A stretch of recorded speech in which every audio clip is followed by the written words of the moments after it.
Graça e paz a todos. E nós estamos reunidos para mais um momento de estudo da Palavra de Deus, né? O expondo as Escrituras de segunda a sexta, sempre ao meio-dia. Quando não há, eu aviso. Eu sou o pastor Gilberto Rebouças e nós, de segunda a sexta, nos reunimos ao meio-dia, um horário que a gente imagina que as pessoas estão ali descansando e que podem, ou se alimentando, e que podem alimentar também o seu interior, a sua alma, seu coração, com a Palavra de Deus. Nós estamos estudando o Evangelho de João. E nós já vimos que o Evangelho de João tem um prólogo, introdução, ele tem também uma primeira parte chamada de, que os estudiosos chamam de livro dos sinais, que até o capítulo 12, do 12 em diante, 13 em diante, nós temos o livro da paixão, ou como alguns chamam, o livro da glória, para dividir essas duas sessões que são distintas. Essa última sessão, que nós começaremos a estudar a partir de amanhã, ou próxima semana, é chamada de livro da paixão ou livro da glória, porque fala das últimas horas de Jesus Cristo em seu ministério terreno. Então hoje nós vamos ler João capítulo 12, a partir do versículo de número 1. João 12.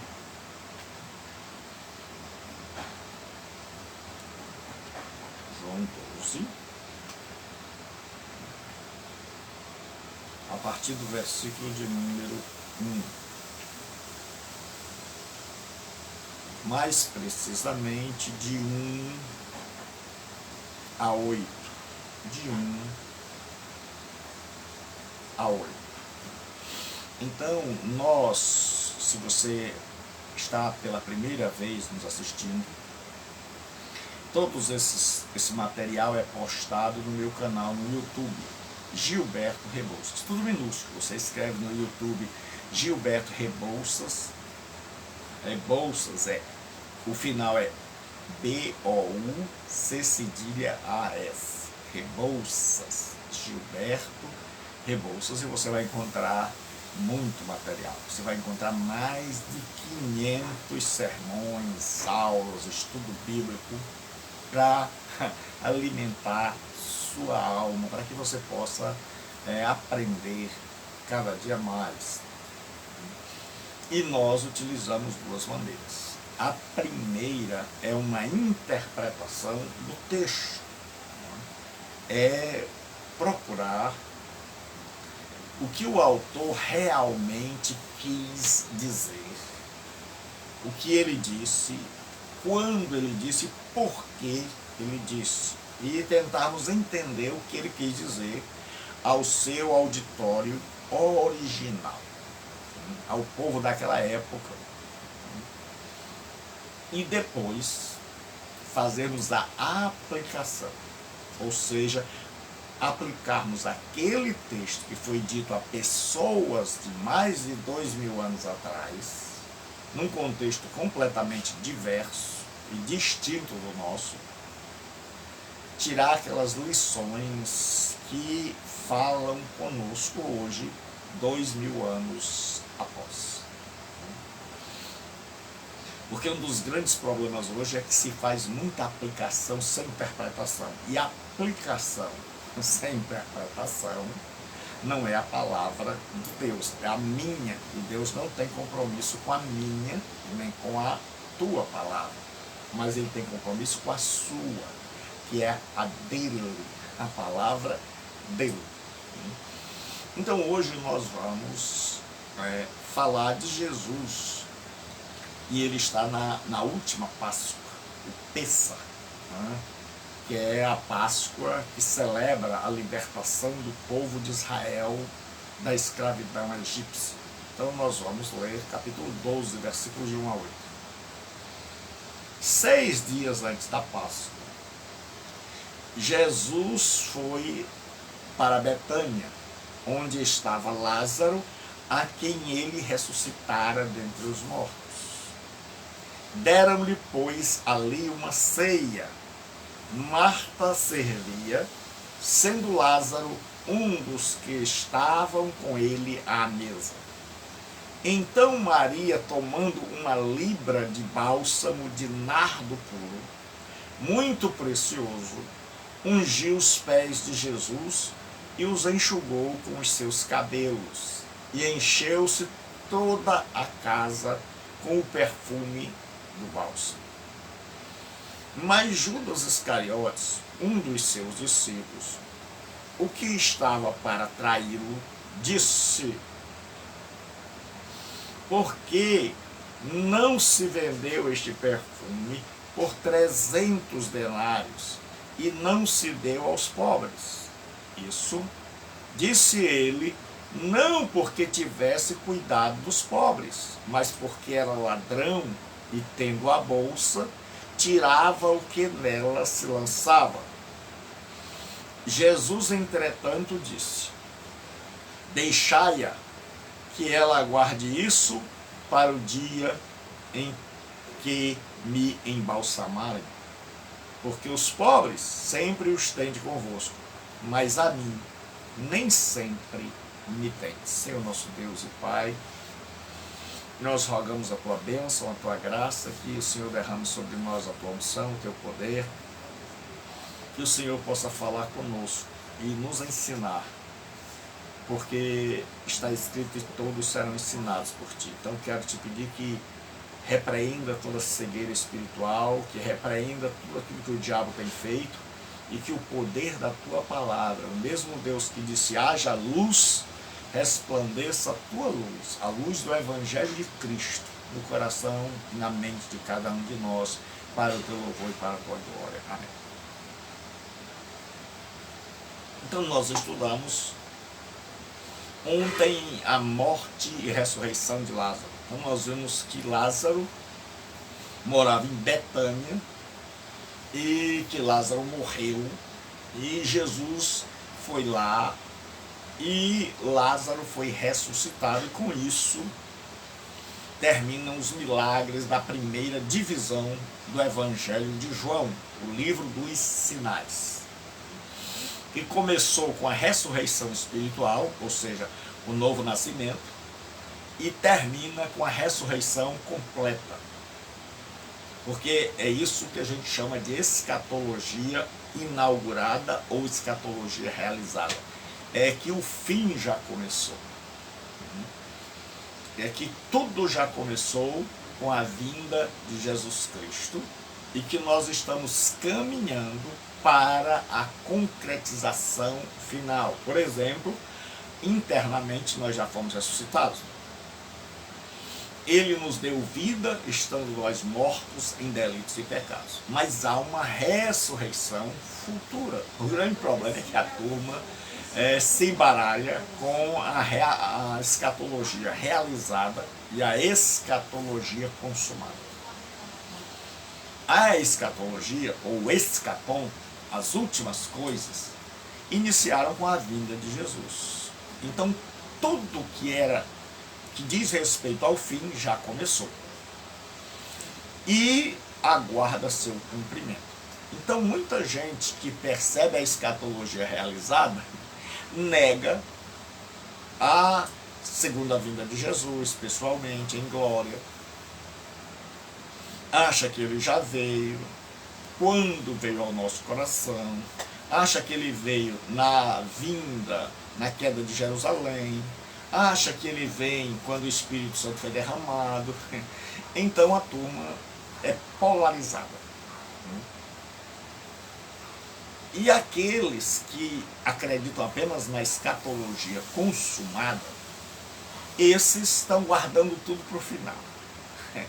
Estão esperando apenas a ressurreição do corpo, estão esperando apenas Jesus voltar em pessoa, né?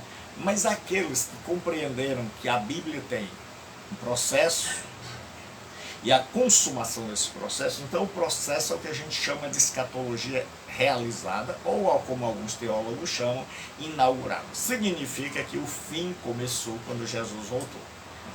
Mas esse fim vai ter um ponto final. E que Jesus já veio quando nós nascemos de novo, né? Ele veio morar no nosso coração, mas isso não quer dizer que ele não venha pessoalmente em glória nas nuvens com poder para nos buscar. Nós temos que caminhar nessa tensão de que ele já veio e ele virá. Ele já nos ressuscitou e nos ressuscitará. Ele já nos salvou e nos salvará. Então nós já somos salvos. Mas Paulo diz que nós ainda aguardamos a redenção do nosso corpo. E ele diz, em esperança somos salvos. Então a salvação ela tem 3 tempos. Passado, nós fomos salvos da condenação do pecado. Presente, nós estamos sendo salvos do poder do pecado. E futuro, nós seremos para sempre salvos da presença do pecado. Aonde nós vamos, não há pecado. Então, Jesus agora, ele vai à Páscoa dos judeus. Então essa é a 3ª Páscoa que João relata. Então nós temos aí 3 anos de ministério, no mínimo. Então a Páscoa era a primeira festa do calendário religioso. Acontecia no dia 14 de Aviv ou de Nisan. E que era o nome do mês, depois que o povo voltou da Babilônia. Então a Páscoa era uma festa religiosa que celebrava todo ano a saída do povo, a libertação por Yahvé do povo de Israel do Egito. E 3 festas eram especiais: a festa da Páscoa, a festa das semanas, que é conhecida como festa do Pentecostes, que era 7 semanas após a Páscoa, e a festa dos tabernáculos, que ocorria no outono, lá em setembro, outubro. Então essas 3 festas, todos o homem, toda pessoa do sexo masculino era obrigado a subir a Jerusalém para adorar a Deus. Então, durante a Páscoa, a cidade de Jerusalém estava fervilhando.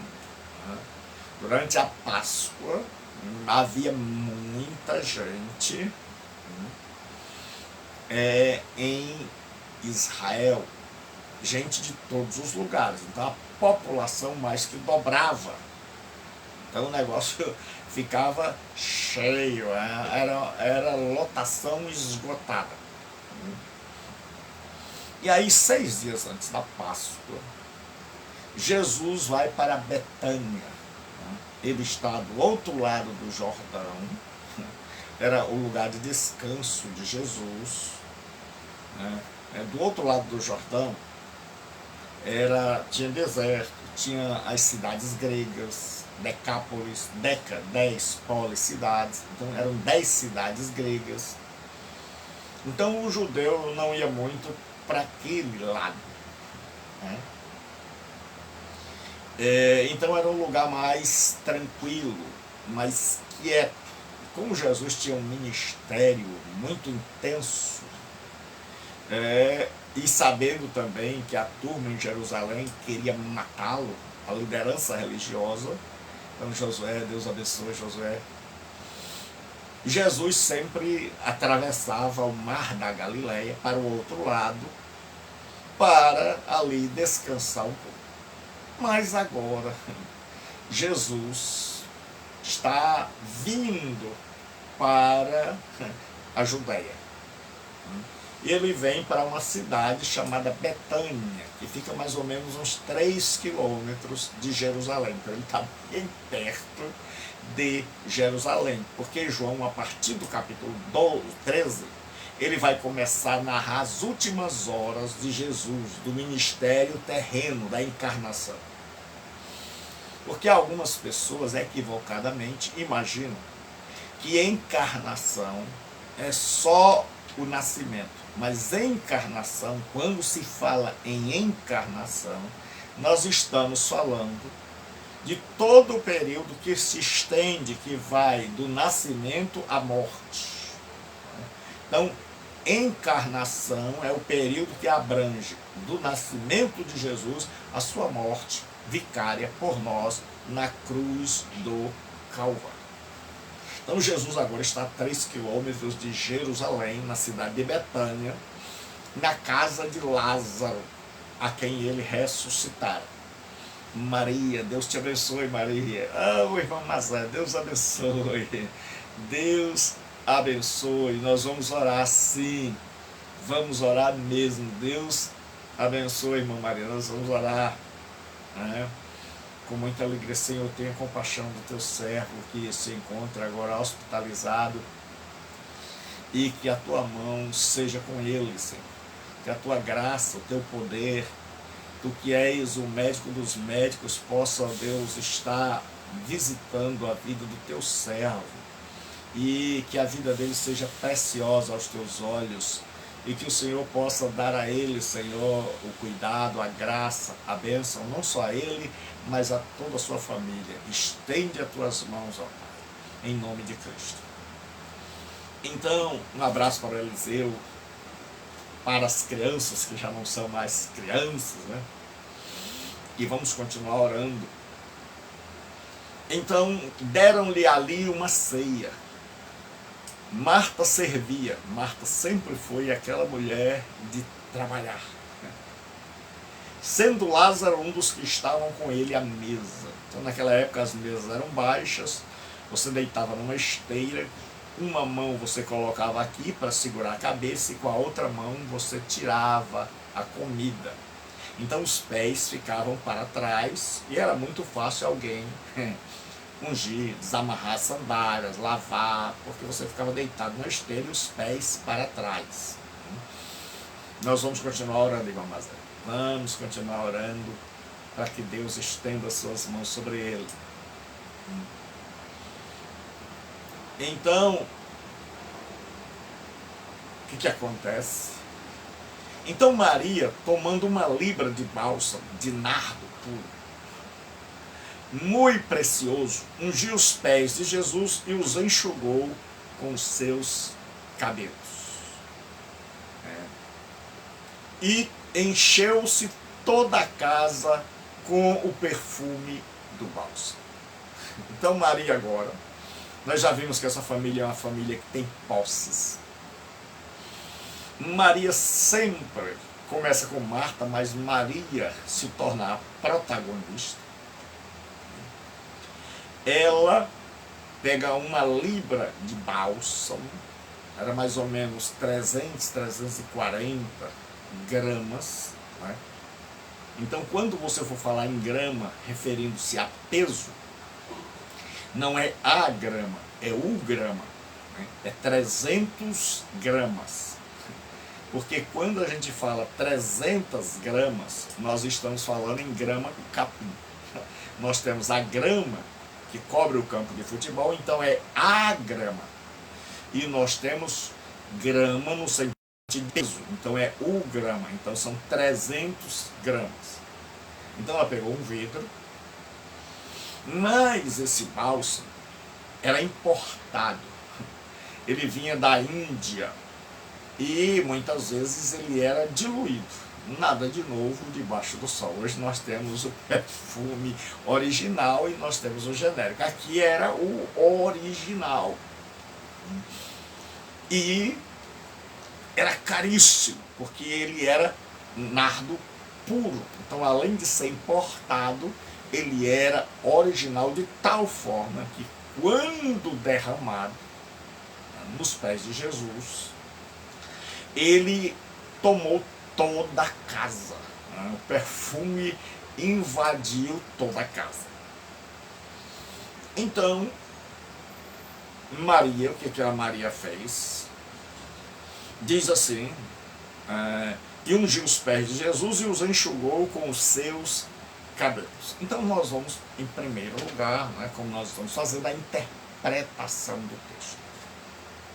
Maria pegou o perfume que ou ela comprou e gastou muito caro, ou ela tinha recebido isso de herança e estava guardando para uma ocasião especial. E agora, pela avaliação dela, a ocasião especial chegou. E aí ela vai, derrama aquele perfume, que é hiper cheiroso, né? Que o odor é maravilhoso, e a Bíblia diz que encheu toda a casa. Significa que quem está escrevendo esse evangelho foi uma testemunha ocular, né? Que estava ali e que sentiu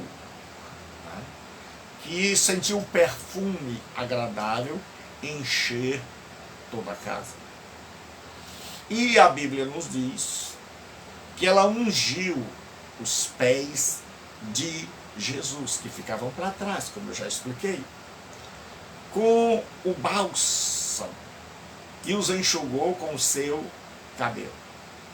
Nos dias de Jesus, aqui nós temos algo muito especial.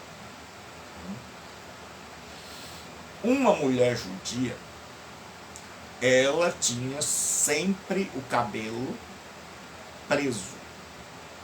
Quando ela se casava, ela mantinha sempre o cabelo preso. Nunca o cabelo estava solto. Porque ela só soltava o cabelo na hora que fosse deitar com o esposo para terem relações sexuais. Então, o ato de uma mulher soltar o cabelo só era realizado, como nós dizemos hoje, dentro de 4 paredes e diante do esposo na hora do sexo. Então, quando uma mulher judia se casava, ela já prendia o cabelo. Então, manter o cabelo preso era seguir a convenção social de ser uma mulher recatada, uma mulher ordeira, uma mulher direita, uma mulher virtuosa. Então, uma mulher virtuosa, ela não faria esse negócio aqui de tirar o cabelo. É tanto que lá no banquete, quando Jesus conta a história do rei que celebrou a festa do seu filho e mandou chamar os convidados, né? E a mulher chega, quando Simão, melhor dizendo, ele chama Jesus para a festa, para dar um banquete, e a mulher chega e vai ungir, e ela derrama e começa a chorar, e ela unge com os cabelos, todo mundo fica assim escandalizado. As pessoas ficam escandalizadas, né? Os homens ficam perturbados, porque eles sabem que aquele gesto de tirar, de desatar o cabelo, lembra, né, a hora em que o marido e a mulher vão fazer sexo. Então, essa mulher está tão apaixonada por Jesus que ela não está preocupada com o que as pessoas vão pensar. E Jesus chega, Marta está como sempre trabalhando, Lázaro está no lugar de honra, mas Maria está pensando em o que ela vai fazer pelo seu mestre, em como cultuar, como adorá-lo. E aí ela pega o melhor que ela tem, aquilo que ela guarda para uma ocasião especial, e ela não consegue enxergar uma ocasião mais especial do que esta. E aí ela vai e ela derrama aquele perfume tão caro. Messias, Deus abençoe. E ela derrama aquele perfume tão caro. E aí quando ela derrama, né, no outro texto diz que o povo ficou escandalizado, mas cada autor, ele tem, quando ele conta uma história que a gente chama de perícope, que é um texto da Bíblia que tem princípio, meio e fim, e a Bíblia é composta de várias perícopes, é como os evangelhos são como uma coxa de retalho, então você tem que saber onde começa e onde termina, e muitas vezes a gente mistura tudo, faz uma salada, porque a gente não sabe que o evangelho é feito a Bíblia é feita de perícopes. E os tradutores já ajudam, às vezes eles erram, mas dão uma certa ajuda quando colocam um título em negrito. Por exemplo, aqui no meu tem Jesus é ungido em Betânia. Isso aqui é um título que não tinha no original, mas que o tradutor coloca para que a gente saiba que aqui começou um assunto novo, distinto do assunto da ressurreição. São 6 dias antes da Páscoa, já passou tempo. Então, ela derramou o perfume. Quando ela faz isso, Jesus está calado, vendo, né? E o que acontece? Agora nós vamos aplicar esse texto. Muitas vezes Jesus está conosco e nós não damos a Ele a primazia. Nós não damos a Ele o lugar que Ele merece de fato. Os nossos cultos, muitas vezes, são cultos onde se sobrepõem outras coisas a Jesus Cristo. Onde se fala mais da denominação, do líder, até do diabo. Tem pregação que fala mais do diabo que de Jesus. E Jesus ocupa um lugar de coadjuvante. O nome de Jesus só aparece mesmo quando aparece uma pessoa possessa, aí todo mundo sai em nome de Jesus, mas até aquele momento Jesus não estava sendo adorado, não tinha o primeiro lugar, os nossos olhos não estavam focados nele. Então a grande lição que Maria nos ensina é que o melhor que nós temos é para adorar a Jesus Cristo. Não é uma tentativa de suborná-lo, ela aqui não está pedindo nada. Ela já recebeu a ressurreição do irmão. Então, o que ela der aqui é insuficiente, é só gratidão. E nós temos que ter essa ideia, essa noção de que Jesus não se vende. De que tudo que nós fazemos como forma de gratidão. Então, quando nós entregamos o dízimo, quando nós ofertamos, quando nós cultuamos, quando nós estudamos, Paulo diz, quer comais, quer bebais, fazei tudo para a glória de Deus. Nós estamos simplesmente agradecendo, porque tudo ele já fez por nós. Eu tinha uma aluna que dizia assim, pastor, eu estou pagando o preço para ir para o céu. Eu respondi, e Jesus fez o que por você?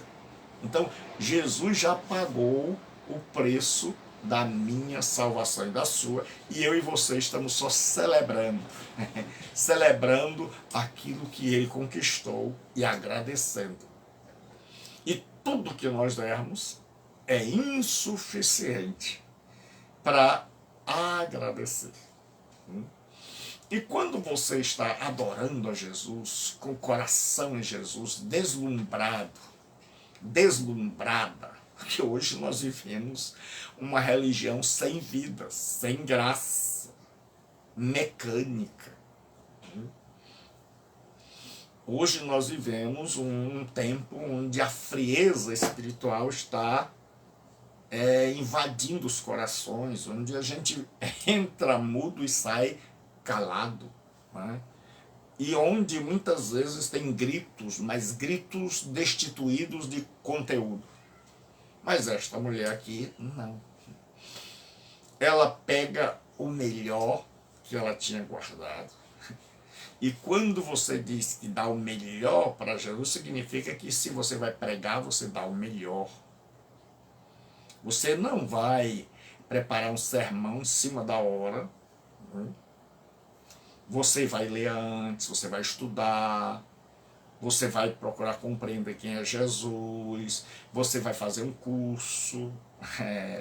Tem muita gente que diz, eu dou o melhor para Jesus. E ele não se preocupa em se aprofundar, em estudar, em gastar tempo, em orar, em buscar saber realmente para não dizer o que não deve. E aí essa mulher chega e ela desprende o cabelo. Isso significa que ela só tinha uma pessoa na mira, Jesus.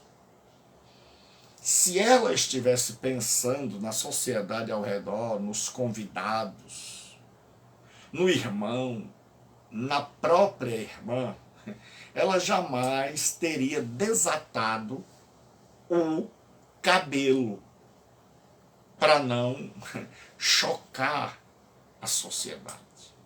Mas ela está tão deslumbrada com Jesus, tão focada em Jesus, tão feliz por tê-lo. Você já imaginou Jesus ser seu amigo? Jesus vinha almoçar na sua casa? Você já imaginou? Então, Maria está ali deslumbrada, então ela não está mais pensando em regras sociais. E aí ela vai, já que ela passou o perfume, então agora tem que enxugar.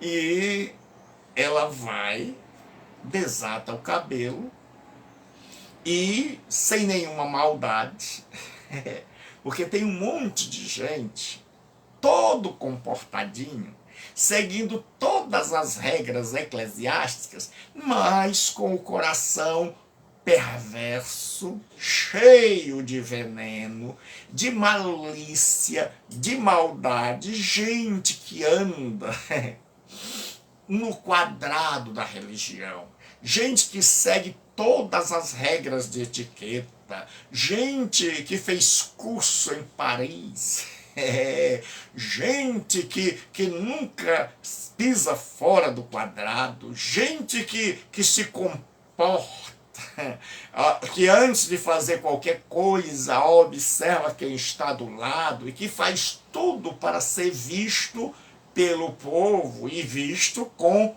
bons olhos. Mas quando você descobre que Jesus está na sua casa, como dizia o Michel Teló, na sua humilde residência, meu amigo, não tem como não adorar, não tem como não perder as estribeiras. Então aquela mulher está tão fascinada, tão deslumbrada por Jesus, que o culto dela é um culto completamente diferente. Que ela não canta 3 hinos, não tem uma liturgia a ser seguido, não tem agora chegou a hora mais importante, não. Ela vai, pega o que tem de melhor, quebra o gargalo daquele e derrama. E é caríssimo, e perfuma toda a casa. E aí ela começa a enxugar. Porque muita gente está preocupado se a mulher deve andar de cabelo grande, cabelo curto. Se ele pode andar de bermuda. Se a mulher pode andar de calça. E tem muita gente preocupada com esse tipo de coisa infantil, que já devia ter sido resolvido há muito tempo. Quando você vê Jesus Cristo, você se preocupa com coisas importantes, cruciais. Quando as pessoas começam a me perguntar quem foi a mulher de Caim, eu sempre pergunto: o senhor é casado? Sou. E se é casado, por que está perguntando pela mulher alheia? Então são coisas que a gente, quando você amadurece, quando você cresce, você não fica mais perguntando: Elias foi levado no redemoinho ou num carro de fogo? As jumentas de Jó eram jumentas brancas, eram de raça. Não, você não fica atento a essas coisas. Você está preocupado agora em conhecer a Jesus e, tendo a oportunidade de manifestar sua gratidão, você não está nem aí para o que a sociedade vai pensar a seu respeito. Você começa a se preocupar não com o que a igreja vai dizer sobre você, não com o que o líder religioso vai dizer sobre você, não com o que a sociedade vai dizer, mas com o que Jesus vai achar. Você começa a ficar deslumbrado, você começa a olhar para Jesus e aí, meu amigo, não tem perfume que fique no guarda-roupa, não tem perfume que fique trancado a 7 chaves, nada é valioso o suficiente, tudo perde o valor diante do Senhor Jesus Cristo, que é a pérola de grande valor. Então, aquele perfume caríssimo agora é barato. Agora, diante de quem está ali, aquele perfume é insignificante. Derramá-lo aos pés de Jesus é a maior serventia que ele tem. Então, quando você tem um encontro com Jesus, você conhece a Jesus, você amadureceu, você descobre que está na presença de Jesus e ter a oportunidade de adorá-lo, não dá para ficar parado, não dá para ficar com perfume no armário, não dá para se preocupar com bobagem, mas você desapega de tudo, você mira em Jesus Cristo, fica tão admirado, tão impressionado, tão motivado, que você pega fogo. E pegar fogo é uma expressão evangélica no sentido de ficar abençoado. Você fica eufórico, animado, alegre, feliz, porque você está diante de Jesus Cristo, e não é qualquer um que tem Jesus na sua casa. Então aí, o que acontece? A pessoa não está preocupada. Quando você anda preocupado em agradar líderes, em agradar pessoas, em agradar a sociedade, você acaba desagradando a Deus. Mas quando você tem a presença de Jesus, meu amigo, o seu culto, a sua adoração é diferente. Pode ser em casa, pode ser no templo. Ela não esperou assim: vou deixar para derramar esse perfume quando a gente for para o culto.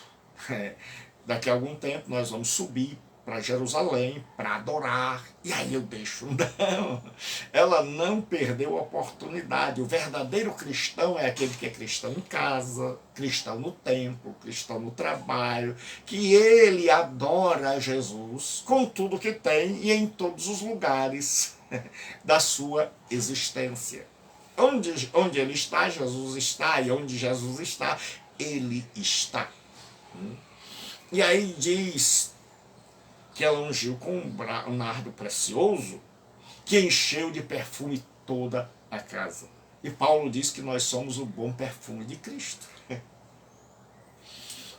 Tanto nos que se salvam como nos que se perdem. E ele tinha em mente o general romano, que quando voltava de uma conquista, o povo jogava perfume nele, flores, e ele vinha peito estufado, caminhando pelas ruas, mas ele vinha trazendo pessoas nuas, que eram os que tinham sido derrotados por ele, e que iam a caminho da morte.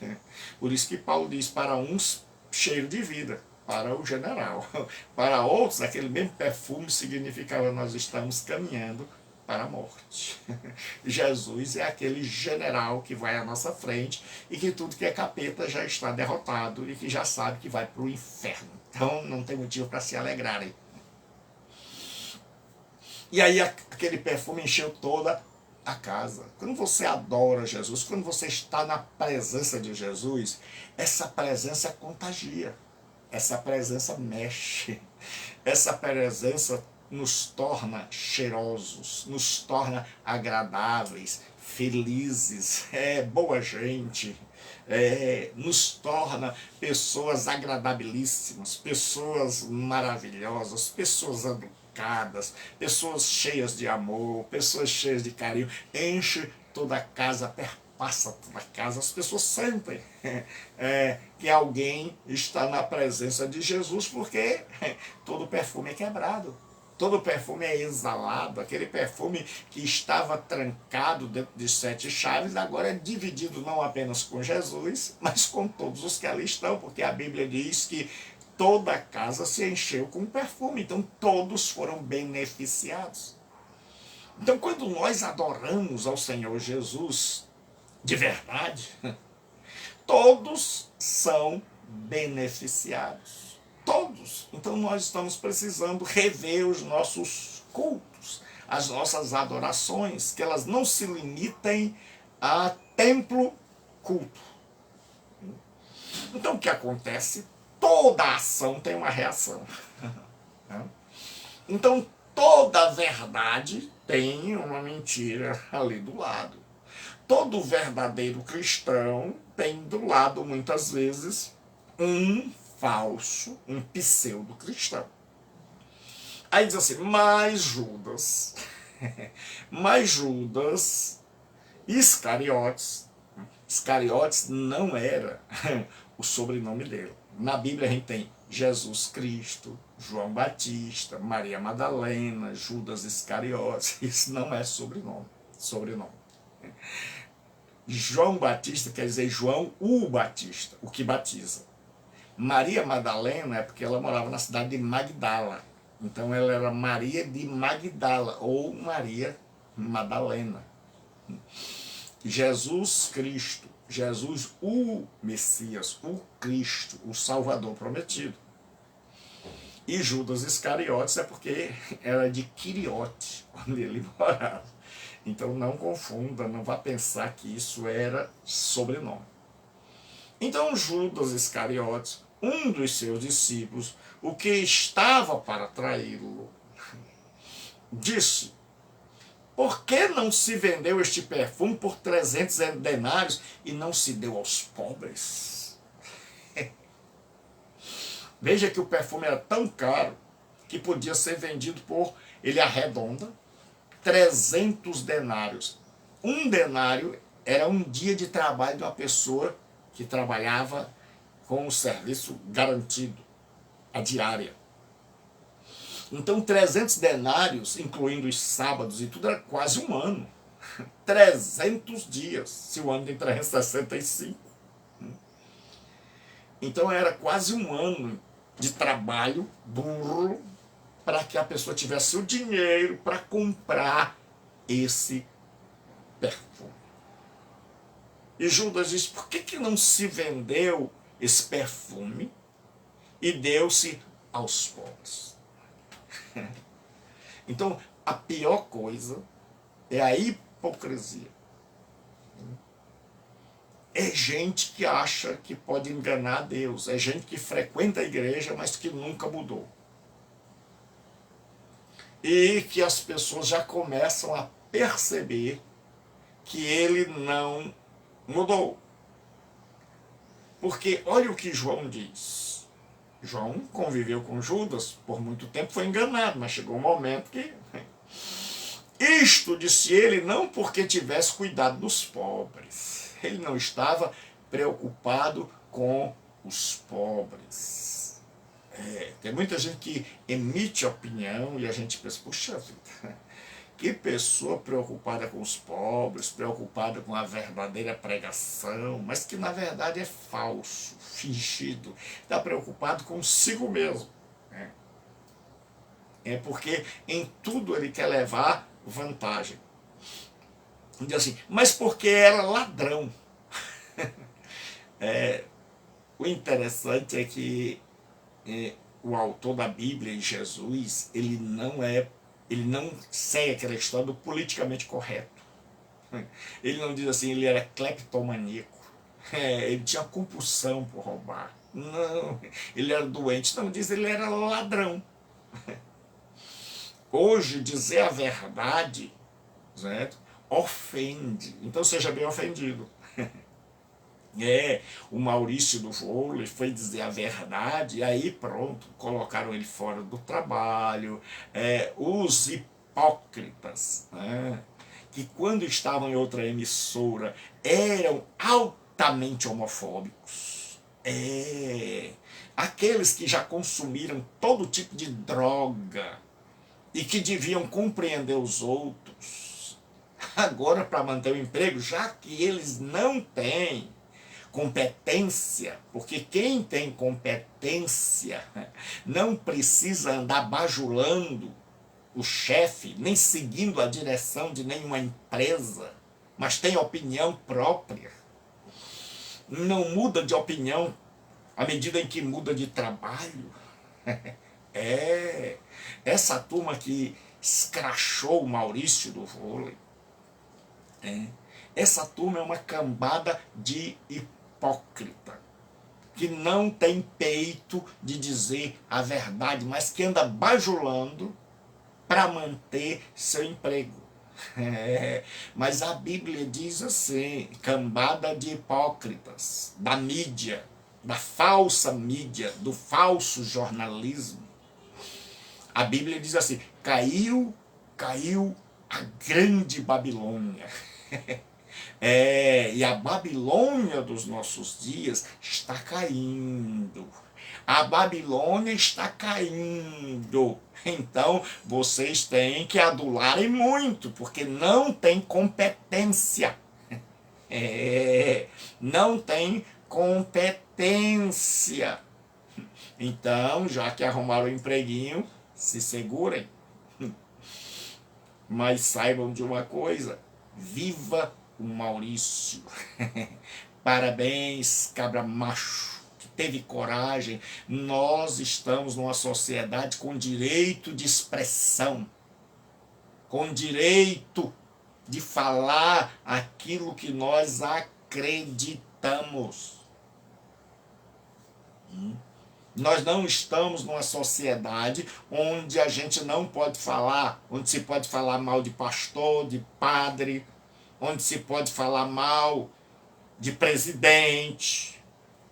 Veja aí o que a cantora baiana fez. Mas não se pode falar de um grupo, porque aí é homofobia. Gracinha. Então falar de crente é cristofobia. Falar de pastor é poimefobia. Então daqui a pouco ninguém vai poder mais falar de nada. Mas, fechando parênteses, o que acontece? O Judas naquela época,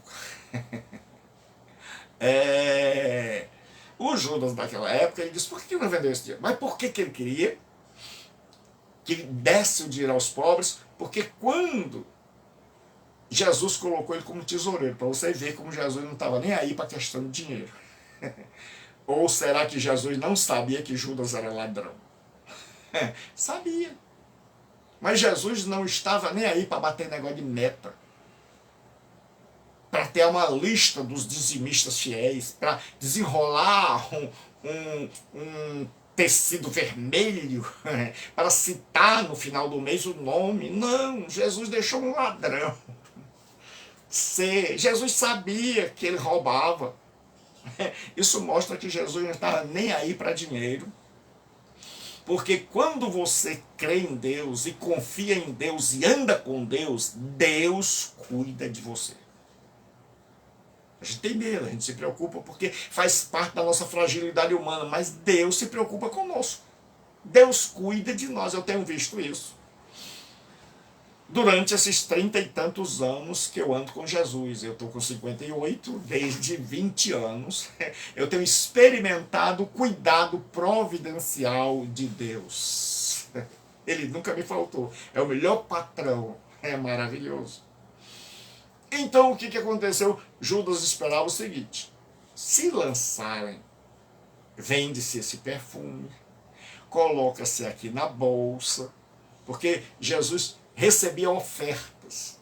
Geralmente as mulheres ricas, elas mantinham com ofertas o ministério de Jesus, para que ele pudesse sair de lugar em lugar. Então você que fala de ofertas, de dízimos, você devia criticar Jesus por receber ofertas, por receber dízimos. Você devia criticar Jesus Cristo, dizer: olha, eu não te sigo mais não, porque eu sou contra os dízimos e as ofertas. E o Senhor recebia de mulheres ricas. Só que Jesus pegava aquele dinheiro e muitas vezes Jesus mandava socorrer os pobres. Jesus dizia: ó, tira do dinheiro que está aí e vai lá e ajuda. Porque o ofertório com Jesus era um negócio de bate e volta.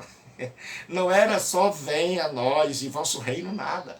Hoje é só venha a nós, não volta. Você dá oferta, você oferta, mas tchau.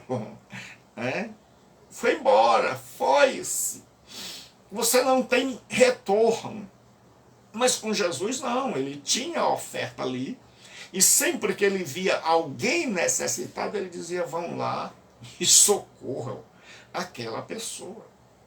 Só que o Judas, que era o tesoureiro, estava fazendo desfalque, estava tirando parte das ofertas. Então, quando ele viu aquele dinheiro, aquela quantidade de dinheiro que ele podia tirar bastante, ser derramado para ele, foi assim: puxa vida, ô mulher, por que você não deu como oferta para ir parar lá em casa? Para ir parar uma parte no meu bolso, você derramando aí no chão, quase que eu estendo o bolso para apanhar esse perfume, chega, doeu na minha alma. Então, gente ruim, gente má, gente que não foi convertida, quando lida com dinheiro é assim.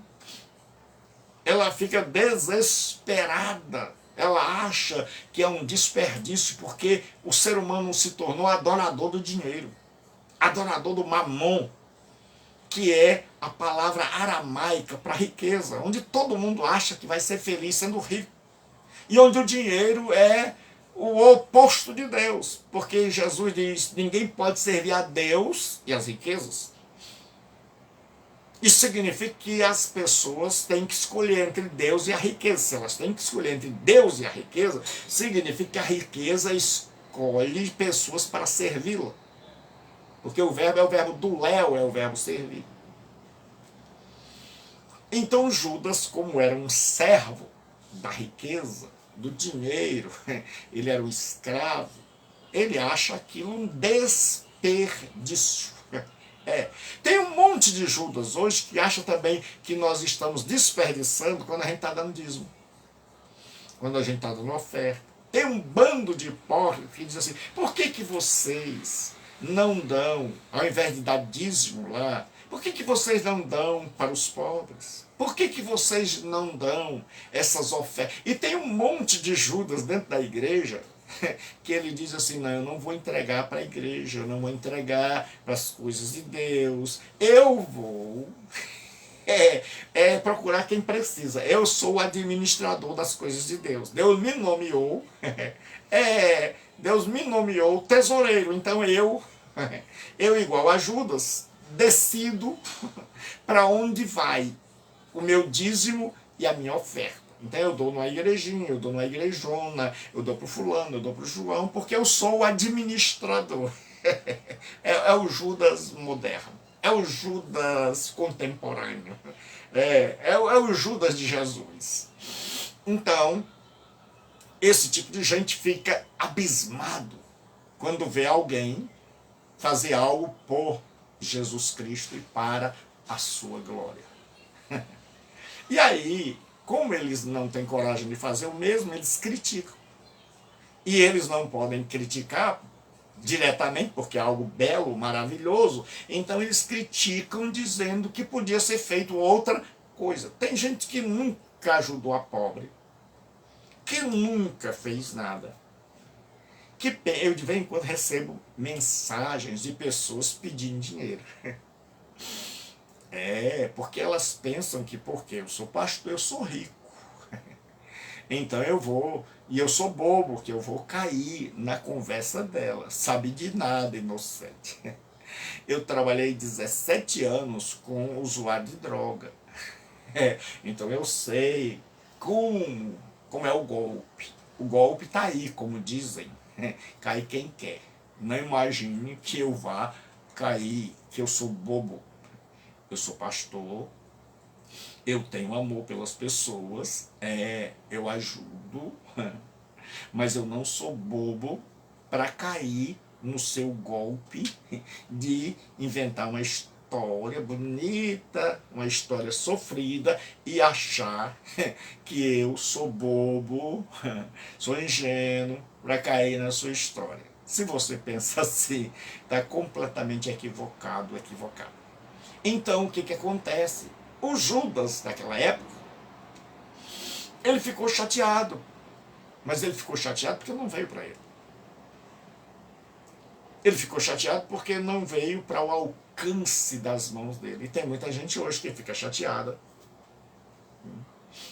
Porque aquele dinheiro que nós gastávamos em cerveja, cigarro, uísque, droga, não vai mais para as mãos dele.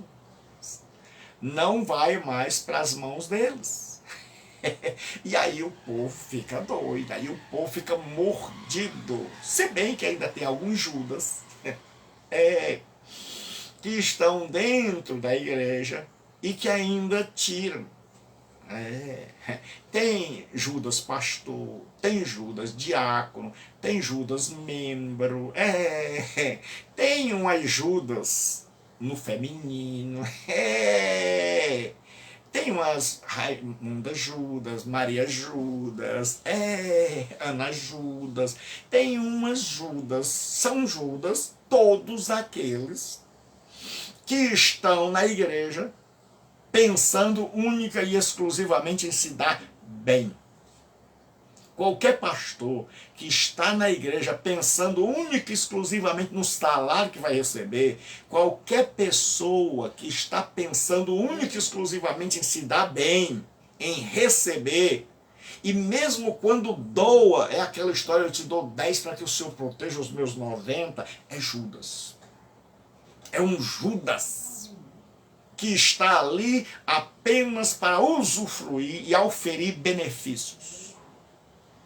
É gente que não quer dar, é gente que nunca se deslumbrou com Jesus, é gente que veio ali simplesmente para receber e que fica atribulado quando vê que o dinheiro não vem mais para suas mãos.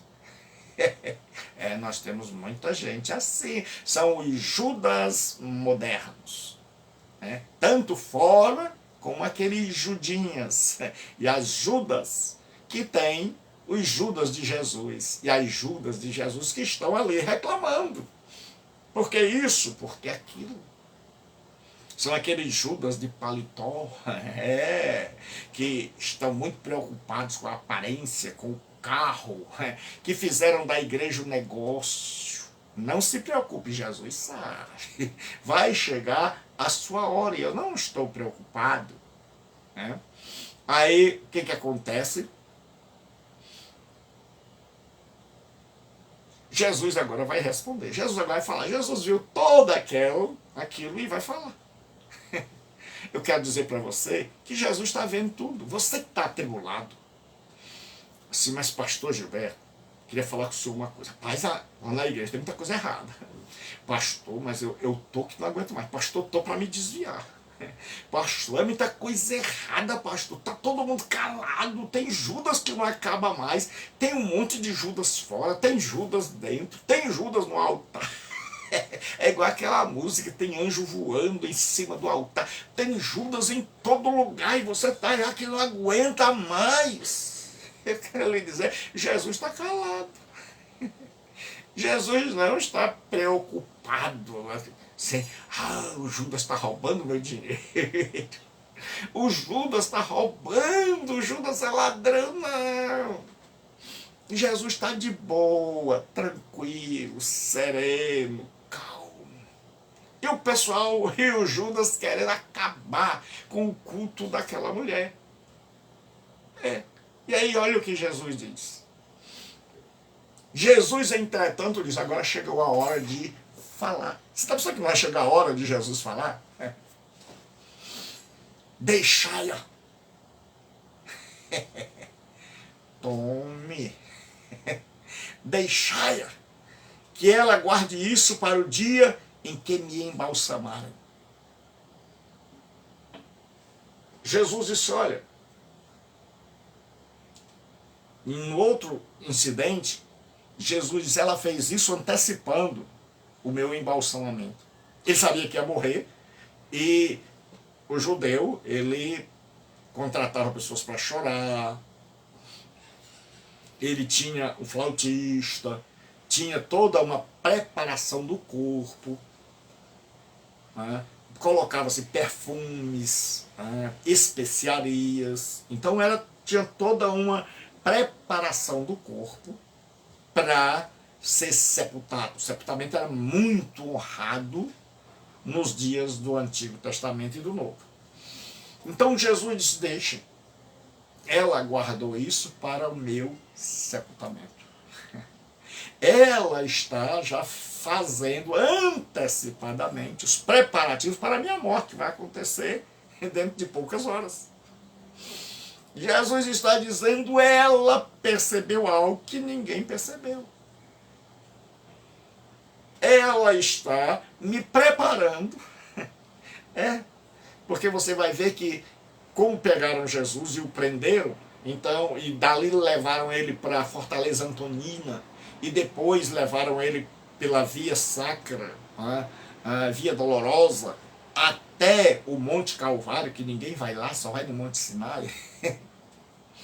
Quando levaram Jesus ao Monte Calvário, depois ele foi tirado dali e colocado no túmulo de José de Arimateia, como já era sábado, e no sábado ninguém faz nenhum trabalho, não deu para colocar as especiarias todas, para fazer tudo. Por isso Maria Madalena e as outras no domingo de manhã vão fazer, vão terminar. Só que Maria já tinha feito.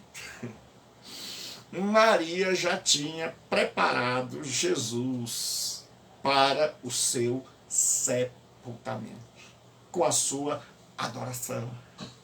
E quando eu e você adoramos, nós estamos preparando o terreno para que o plano de Jesus se desenvolva. E agora não é mais o plano da morte, mas o plano da sua vinda gloriosa.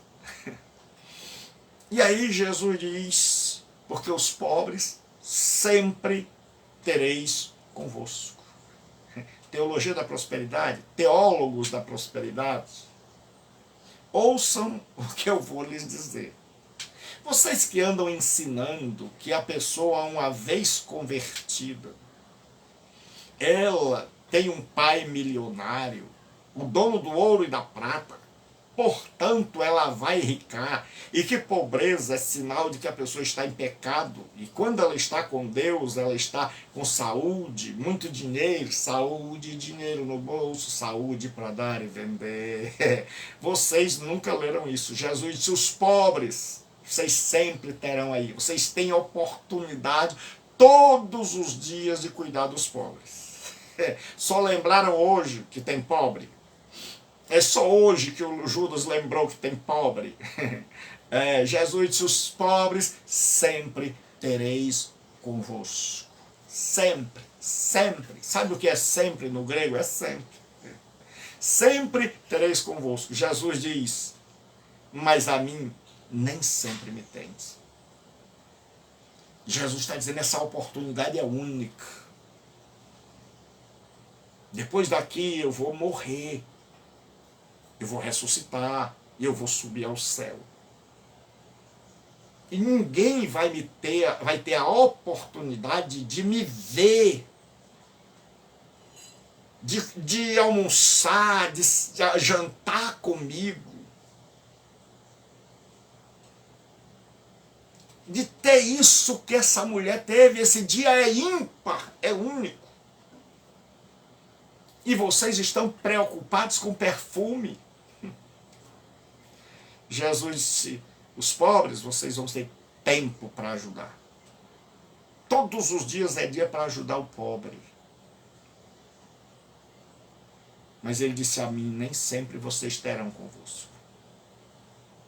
Então nós temos que aproveitar cada momento com Jesus Cristo. Cada hora. E nesse texto Maria nos dá um grande exemplo. Quem mais saboreou, quem mais desfrutou daquele momento foi ela. Foi ela. E a pergunta é: o que nós estamos fazendo com a presença de Jesus em nosso lar, em nossa vida, em nossa família, em nossas igrejas, em nosso trabalho, em todos os momentos onde nós podemos estar diante dele? O que nós estamos fazendo? Então hoje eu quero convidar você que não é cristão para que você deixe de ser um Judas, um hipócrita, alguém que está preocupado só em receber, alguém que finge estar preocupado com causas humanitárias, o que acha que a religião é um desperdício de dinheiro, de esforço, de potencial. Mas para que você possa compreender que aquele Jesus que estava ali foi o mesmo que foi à cruz do Calvário e morreu no meu e no seu lugar, para que nós possamos nos arrepender e, baseados na sua morte, no pagamento que ele fez dos nossos pecados, nós possamos ter perdão e o Espírito Santo venha morar em nós. Então hoje Jesus te convida para perdão, para te dar perdão. Então, se você precisa de perdão, se você descobriu que você é um Judas, ou um Judas descrente, ou um Judas de Jesus, daqueles que frequentam a igreja. Então, se você descobriu hoje que você precisa mudar, precisa celebrar, que o seu culto é um culto sem graça, sem vida, que se restringe a culto-templo, é mecânico, ou que você não celebra, não se alegra, que você está agarrado às coisas, que a sua alegria mesmo está no perfume e não naquele a quem você perfuma. Então, coitado de você. Se Maria tivesse guardado aquele frasco, até hoje tinha gente usufruindo daquele frasco, mas ela colocou sobre Jesus. Então onde você vai colocar a sua vida? Porque Jesus vai voltar, e o que vai ser da sua vida, o que vai ser de tudo que você amealhou? Para quem vai ficar? O que vai ser, já que você guardou com tanta segurança, já que você escondeu tão bem, mas outro vai gastar. E você nunca teve a oportunidade de se arrepender e de dizer: Jesus é meu amigo e ele está em minha casa. Hoje, Jesus quer ser teu amigo e quer entrar na casa do teu coração. Basta que você se arrependa profundamente e peça a ele que o perdoe, que a perdoe, crendo que ele morreu no teu lugar e no meu lugar. E aí a tua vida vai ser um perfume derramado, exalando o cheiro suave. Então invoque a Jesus onde você está. E se você é um Judas de Jesus, mude agora, arrependa-se antes que seja tarde. Então Deus abençoe, até amanhã, ao meio-dia, se Deus assim nos permitir. Então, se você ainda não é inscrito no meu canal, vai lá, Gilberto Rebouças, no YouTube, se inscreva. Se você ainda não conhece a Comunidade Bíblica Online, é aqui no Facebook. Você escreve Comunidade Bíblica Online. E aí você vai lá, dá sua curtida, inscreva-se. E também tem o Instagram, é josegilberto.delima.rebouças, é meu nome todo. Sabe que tem um ponto, né? José Gilberto, ponto. Então no Instagram é domingo à noite. Então todos os dias você vai me ver na telinha aí, levando o Evangelho de Jesus.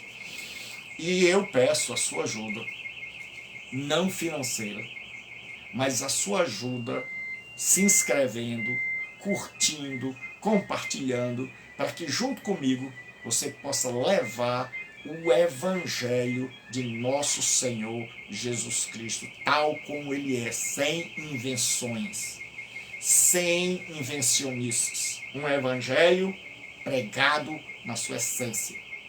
Então eu convido você a se inscrever. Quando você se inscreve, você está me ajudando. Quando você clica no like, você está me ajudando. Quando você clica no sininho lá, você vai receber as novas mensagens. Você pode ter perdido ou por algum motivo não deu para assistir. Quando você se curte lá a Comunidade Bíblica Online, você tem uma página inteira com o Evangelho, né? Então compartilhe. E no domingo, depois de 20 horas, perto das 9, nós estamos com a mensagem do Evangelho.